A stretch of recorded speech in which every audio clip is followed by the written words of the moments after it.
New video channel. तो मेरा नाम है बबुल, आप देख रहे हो केयर एजुकेशनल क्लास।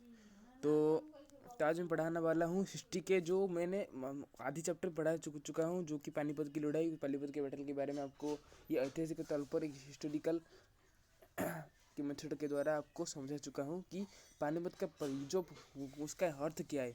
आपको बताया कि ये उत्तर भारत के नियंत्रण में है, अभी उत्तर भारत कंट्रोल में आया है। कब हुआ था? देखो, यह अकबर के शासन और क्या मुगल साम्राज्य के आक्रमण शासन जब हुआ था, और उन्हें कुछ ही तथ्य और कुछ भेदभाव से ये एक युद्ध शुरू होता है। तो युद्ध क्या होता है, मैं आपको बताता कि युद्ध, ये तीनों प्रमुख युद्ध एक गवाह होता है इस युद्ध का। तो तीनों युद्ध हम प्रथम पानीपत का युद्ध, द्वितीय पानीपत का युद्ध, तृतीय पानीपत का युद्ध। तो तीनों युद्ध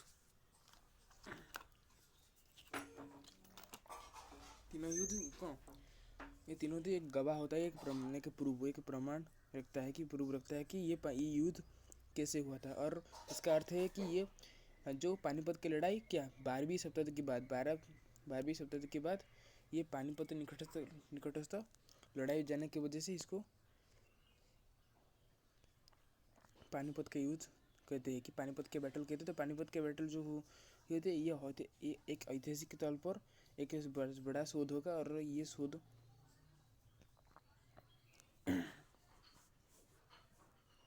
मैंने किया था। शोध में मुझे इसके फाउंडर के सर्चिंग टाइप पॉइंट बोल सकते हैं, क्योंकि मैं इसको सर्चिंग पॉइंट या डिस्कवरी करके लाया हूँ। और मैंने देखा है, काफ़ी सारे क्वेश्चन चेक किए हैं, जो काफ़ी सारे जो बड़ा जो टॉप एग्जाम आता है वो काफ़ी सारे क्वेश्चन चेक किए। एक क्वेश्चन मुझे ऐसा लगा कि सभी क्वेश्चन में हिस्ट्री जैसा कोई एक क्वेश्चन भी आता है, एक रिलेटेड होता है उसमें। हम तो जानते हैं कि सब जो हमारा जो एम्प्लॉयमेंट एग्जाम होता है, जो या क्या कोई गवर्नमेंट एग्जाम होता है, कि यहाँ पे क्या वहाँ पे कुछ रिलेटेड क्वेश्चन के जड़ित रहते हैं व ऐड होते हैं। लेकिन ऐसे ही कुछ हिस्ट्री का क्वेश्चन है, मुझे ऐसा लगा कि हिस्ट्री का क्वेश्चन आए, तो इसलिए मैं इसको पढ़ा देता हूँ। क्योंकि ये अपकमिंग एग्जाम है, जो भी आप अपने फ्यूचर टाइम में जो भी आप एग्जाम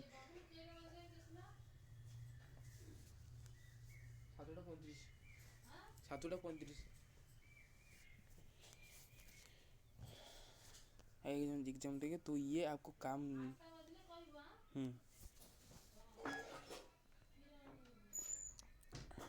आपको क्या एग्जाम के तौर पर एक ऐतिहासिक रूप में आपको ये बताना चाहता हूँ कि पानीपत का युद्ध के बारे में काफ़ी सारे मैंने और ये सबसे इंडिया के टॉप एग्जाम में भी कभी कभी आता है पानीपत के युद्ध। क्योंकि मेन कैटेगरीज क्या है हमारा, maths, English, history and economics और साइंस। और ये हमारा फिफ्थ ये 5 जो बेसिक पॉइंट में जो बुक्स रहेंगे, वही ही हमारा लक्ष्य होगा, वही हमारा एम से होगा कि इसको ही पांचों वही को कैसे कंप्लीट तरीके से पूरे करके क्या एग्जाम में कुछ ही लिख सके, कुछ ही नहीं सब लिख सकते, सबका क्वेश्चन आंसर आसानी दे सके। इसलिए मैं इसको थोड़ी और आसानी करने की सोच रहा हूँ। मैं सोच रहा हूँ कि इसको और थोड़ी आसान कर दूँ, तो आपको समझने में थोड़ा क्या मदद मिलेगा। चलो, पानीपत का युद्ध जो होता है क्या, देखो यहाँ पानीपत का युद्ध जो होता है, यहाँ रुको मैं ड्रॉ करके आपको बताता हूँ क्यों। हाँ, ये हो गया। तो ये है पानीपत का युद्ध, जो कि आपको इंट्रोडक्शन बताता है कि पानीपत के 22 कब सन 21 अप्रैल 1526 में क्या पानीपत निकटस्थ लड़ाई गई थी। तो पानीपत का युद्ध दिल्ली के सुल्तान इब्राहिम लोदी और बाबर के बीच में हुई थी। आपको पता है कि दिल्ली के सुल्तान कब है, ये ऐतिहासिक तौर पर दिल्ली के सुल्तान जो होते हैं वो इब्राहिम लोदी क्योंकि लोदी क्यों दिया गया इनका नाम, क्योंकि वो लोदी वंश के थे। उनका जो ब्रीड था, उनका जो वंश था, वो लोदी का वंश का था, इसलिए हम उसको इब्राहिम लोदी कहते हैं। और ये सभी टाइप की हिस्ट्री बुक्स या आप जब इतिहास पढ़ने जाओगे लाइब्रेरी या कुछ स्कूल की किताब में दिए होंगे, इस डाटा को तथ्य को पता किए होंगे कि जो लोदी वंश के थे क्या इब्राहिम लोदी दिल्ली के सुल्तान तो थे, लेकिन वो लोदी वंश के थे।